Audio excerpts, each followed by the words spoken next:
లేచి తిరగడానికి అన్నాడు పడుతుందో ముయ్యరా. ప్రాణం పోలేదని సంతోషపడటం మంచిది.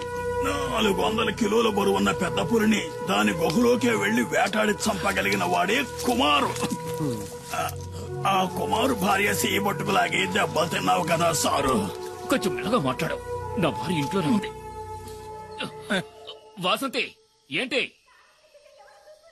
వాడు పువ్వాడు శశి అయి ఉంటాడు. చూస్తూ నుంచుంటావా? వెళ్ళి పట్టుకో. నన్ను పట్టుకోలేరు. నేనేది సరిగ్గా చూడలేదు. ఆవిడ ఏందో చూసి భయపడాల్సింది. ఎవడ్రా నువ్వు? ఏంటా కంగారు? నేను దారిని పోయేవాడిని సార్. దారిని పుచ్చి ఇక్కడ పడ్డాను. ఆగక్కడ.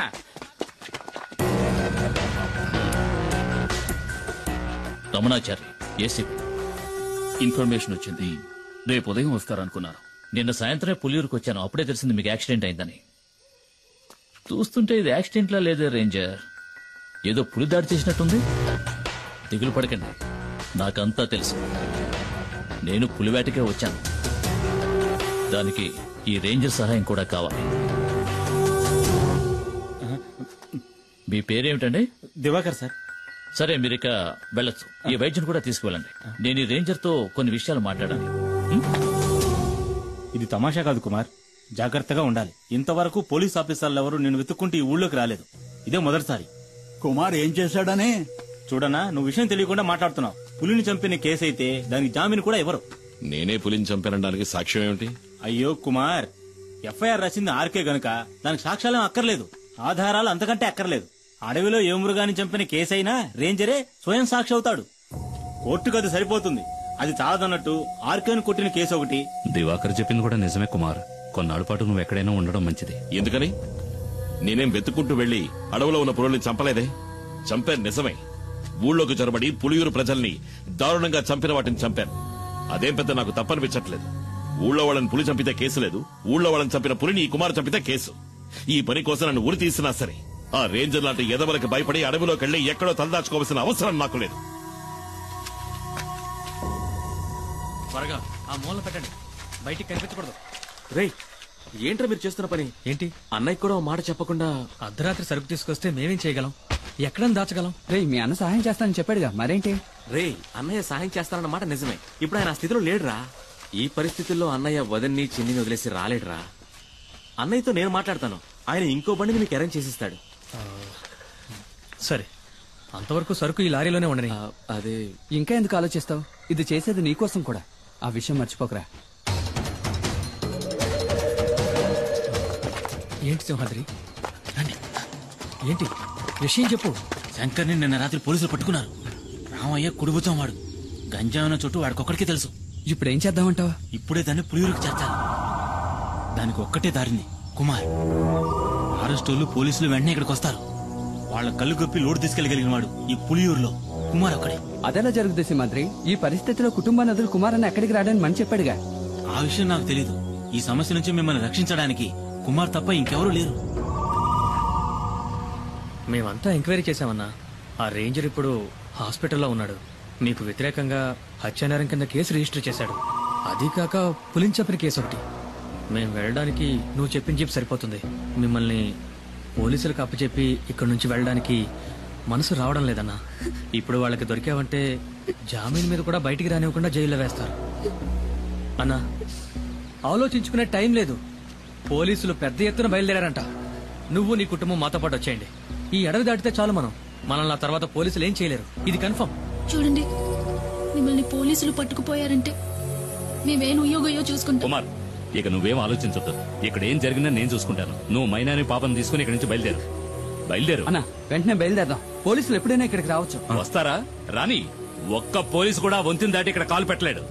కుమార్, నువ్వు వీళ్ళని తీసుకుని అడ్రోడ్ గుండా వెళ్ళిపో. వెళ్ళమంటున్నారుగా, వాళ్ళు వచ్చేస్తారు. వెళ్ళు. ఏదో కావాలనుకుని ఎవడికో భయపడి ఈ పులియూరు గడ్డ దాటి నేనెప్పుడూ కాలు బయట పెట్టలేదు. ఇదే సరైన నిర్ణయం మీకు అనిపిస్తే నేను వస్తాను.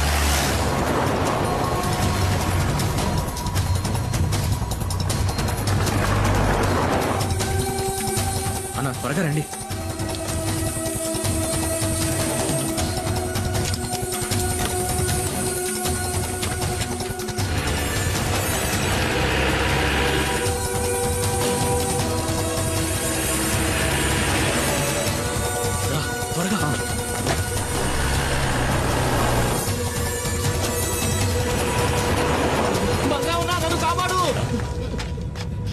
నన్ను పోలీసులు ఎన్కౌంటర్ చేయాలని చూస్తున్నారు. ఎందుకు? ఆ రేంజర్ పిల్లలు స్నానం చేస్తుంటే తెలియక తొంగి చూసానన్నా. కమాన్, నువ్వు వెళ్ళి ఇక్కడి నుంచి. నేను వంతుని పేల్చేయబోతున్నాను.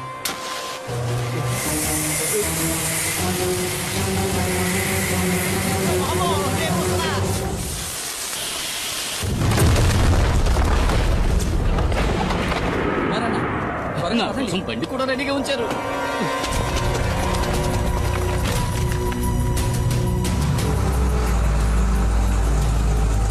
వాడు కుమారే కదా? అవును సార్.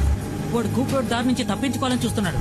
మనం ఎస్టేట్ దారిలో వెళ్ళామంటే అడవి దాటేలోపు పట్టుకోవచ్చు. Don't waste time, move fast sir.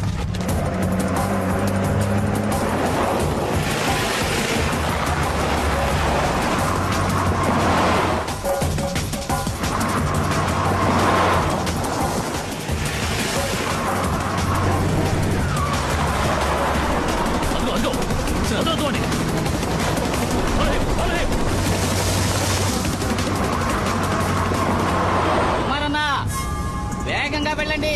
నేను చెప్పే వరకు బండి ఆపొద్దు.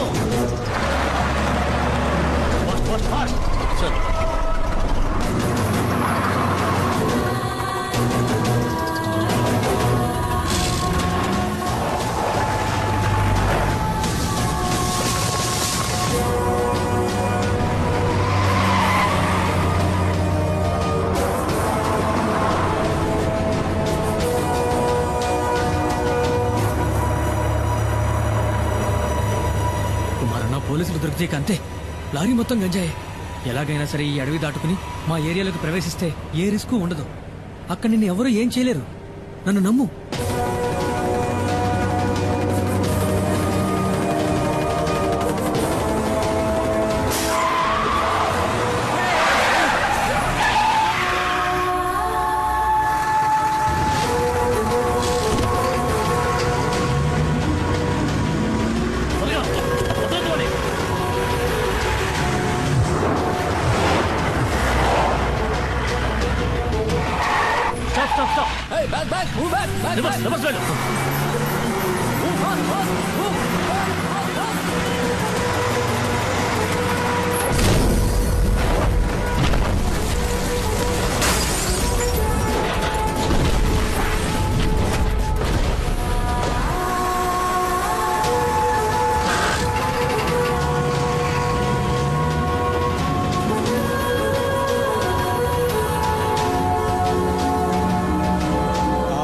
పులియూరు వదిలిపెట్టి వెళ్లిన కుమారు అతని కుటుంబము మంగళాపురం దగ్గర డాడీ గిరిజా సంరక్షణలో ఉన్నారు.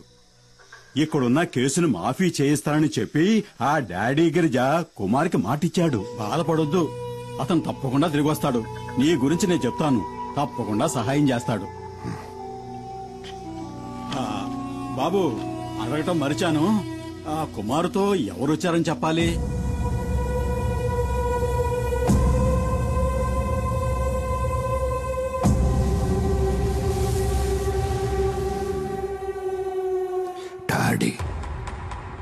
డాడీ గిరిజా.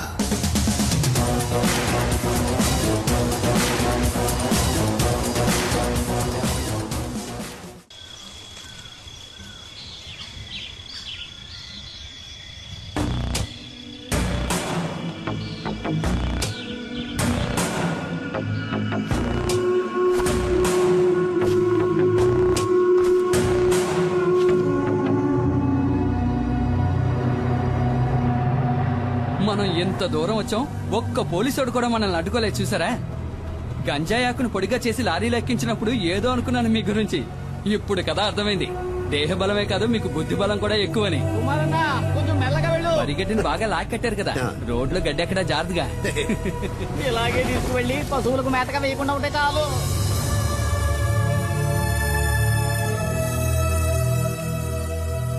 డబ్బు విషయం ఏమైంది? అది మేస్త్రి, డాడీ గిరిజా గురించి కాస్త అర్థమయ్యేటట్టు చెప్పవయ్యా. దేఖో డాడీ, ఇవ్వాల్సిన డబ్బు ఇచ్చే తీరాలి. నువ్వేదో కష్టంలో ఉన్నావని ఖాదరాబాయ్ ఇన్నాళ్ళు ఓపిక పట్టాడు. ఇప్పుడు నువ్వు పెద్ద కోటీశ్వరునివైనావని ఊరంతా చెప్పుకుంటున్నారు. ఈ విషయం తెలిసిన ఖాదరాబాయ్ పాత బాకీ తీర్చమనంలో ఏం తప్పున్నది? బషీర్, వ్యాపారం నుంచి వీళ్ళు విడిపోయినప్పుడు ఈయన కాదరకు ఇవ్వాల్సిన డబ్బు ఎంత అనేది కాదరకు మాత్రమే తెలిసిన లెక్క. ఇంకెప్పుడు ఆ డబ్బు వసూలు కోసమని ఇక్కడికి రాకండి, సరేనా? ఇదే గనక మీ నిర్ణయం అయితే చాలా పెద్ద గొడవలు అయిపోతాయి. ఖాదర్ బాయ్ తో గనక పెట్టుకున్నారనుకోండి, నీకు తెలుసుగా ఎలాంటి వాడో. రంగంలోకి దిగినాక ఏం చేస్తాడో ఎవరికి తెలియదు.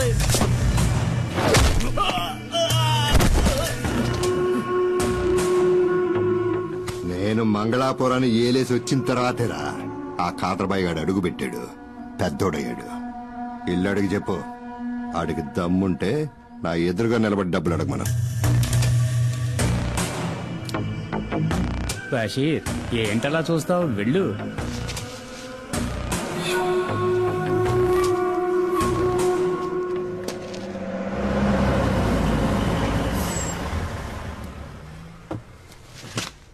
రాన్నా.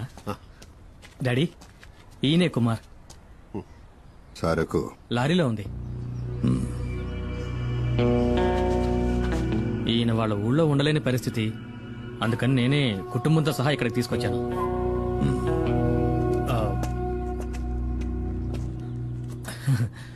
తప్పుగా అనుకోకన్నా, ఆయన స్వభావమే అంత.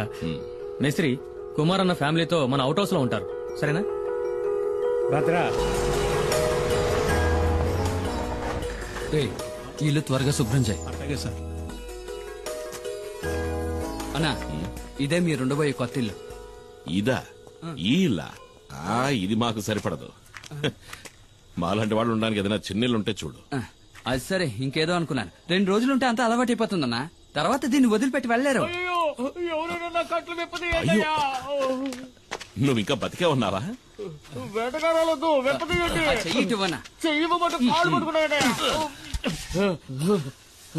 నాకు వ్యతిరేకంగా కుట్ర పన్నారు. నీకు ఇదే సరైన శిక్ష. ఎందుకు? స్నానాలు చేస్తుంటే తొంగి చూసినందుకు, నాతో చెప్పకుండా నా బండెక్కినందుకు. నేను అర్జెంట్ గా ఒంటేరుకి వెళ్ళాలి. దానికి నన్నేం ఎక్కడ చేయమంటావు? పోసుకోవాలో చెప్పండి. ఇంట్లోకి వెళ్ళు. ఇంట్లోకా? అరే, ఇంట్లో టాయిలెట్ ఉందని చెప్తున్నా. నాకు ఆరు బయట వెళ్ళడమే అలవాటు. మనీ చూసావా, ఇంట్లోనే వానొస్తుంది. షవర్ ఏంటుంది వదినా? ఏంటో షవరా? వసే పల్లెటూరు బయట నీకు అలవాట్లేని పనులేం చేయకే. నాకు ఇంకొంచెం పోయి. ఇదిగో మనీ, ఇప్పటికే మీ అన్నయ్య తడబడుతున్నాడు, ఇక ఆపే. వాడు ఆపడు, నువ్వు మొయ్యి. వద్దులే. మణి, నీకు విషయం తెలుసా? ఒకప్పుడు ఒక జ్యోతిష్కుడు నా చేయి చూసి చెప్పాడు, రే కుమారు, నీకు రాజభవనంలో ఉండే యోగం ఉందిరా. అది నిజమైందిగా. జైలుకెళ్లే యోగం ఉందో లేదో ఆ జ్యోతిష్యుని అడిగి చూడు. ఒక్కో రోజు ఇక్కడ జరిగే ఎన్ని చూస్తా ఉంటే మనశ్శాంతి లేకుండా పోతుంది. ఈయన ఆ రోజు సిద్ధగొట్టిన ఫారెస్ట్ రేంజర్ చావు బతుకుల్లో ఉన్నాడు. అవసరమైతే ఇంకా కొడతాను. ఎల్లి కొట్టు. రేంజర్ని చూస్తేనే నాకు ఒళ్ళు మండిపోతాయి. వాళ్లే మా నాన్నని పులి చేత చంపించిన లుచ్చాగాళ్ళు. వాళ్ళు వదిలిపెట్టినాం, నన్ను ఉరిదీస్తారా ఏంటి? ఆడు సచ్చాడంటే అదే గతి. పోయిరా సుబ్రమణి, ఇంకా పోయి. తాగి తాగి సావుని. కరెక్ట్ గా చెప్పావు. అక్క చెప్పిన దాంట్లోనూ విషయం ఉంది. మీరు ఇలాంటివి తాగి చావకూడదు. మిగతా నేను ముట్టుకున్నావనుకో చెయ్యి నరికేస్తా. ఇదిగో సుబ్రమణి, నాకు గ్యాస్ వెలిగించడం చేత కాలేదు, బయట పోయేట్టివ్వు, అన్నం వండుతాను. ఉండదునా, గ్యాస్ పై నేను వెలిగిస్తాను. ముట్టుకున్నావో?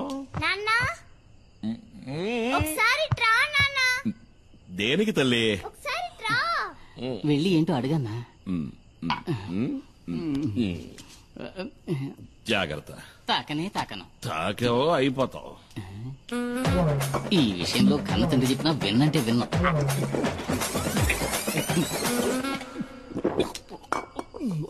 ఏంటి తల్లి? ఇది చూసావా?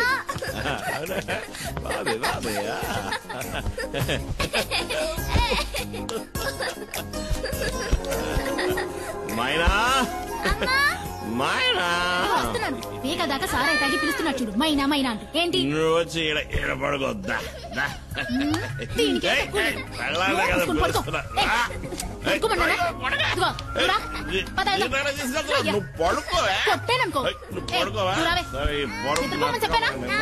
తాప తీసుకురావడానికి వెళ్తున్నారా? అన్నా, నేను ఇక్కడ పడుకోనా? అదే, నేను ఇక్కడ పడుకుంటాను, మీరు మీ కుటుంబంతో సహా బయట పడుకోవచ్చు కదా. నిజమన్నా, నాకు తెలిసిన ఎంతో మంది దంపతులు మెత్త మెత్తటి ఇలాంటి పరుపు మీద హాయిగా పడుకుని ఎంజాయ్ చేయడం చూసినప్పటికీ నేనింతవరకు ఇలా పడుకునే అదృష్టానికి నోచుకోలే.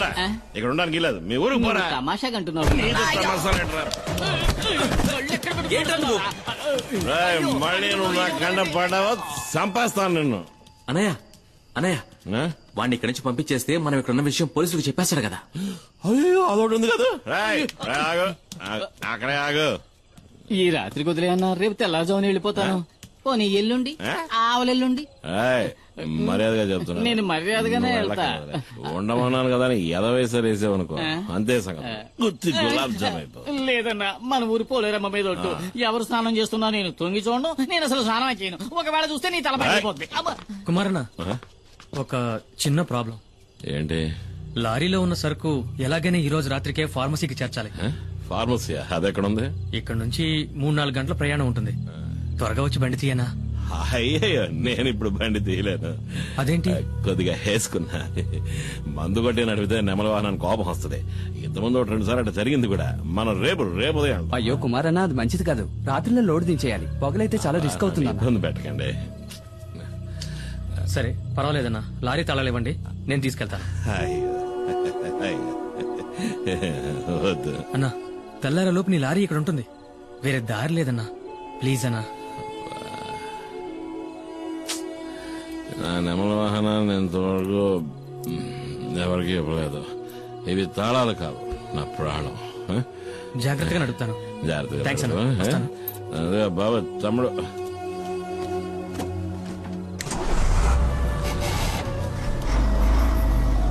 నా ప్రాణం పొద్దులతో బాధగా వదిలే తట్టుకోలేకపోతున్నా. రాయ్, మిగిలిన సరుకు తీసుకురా.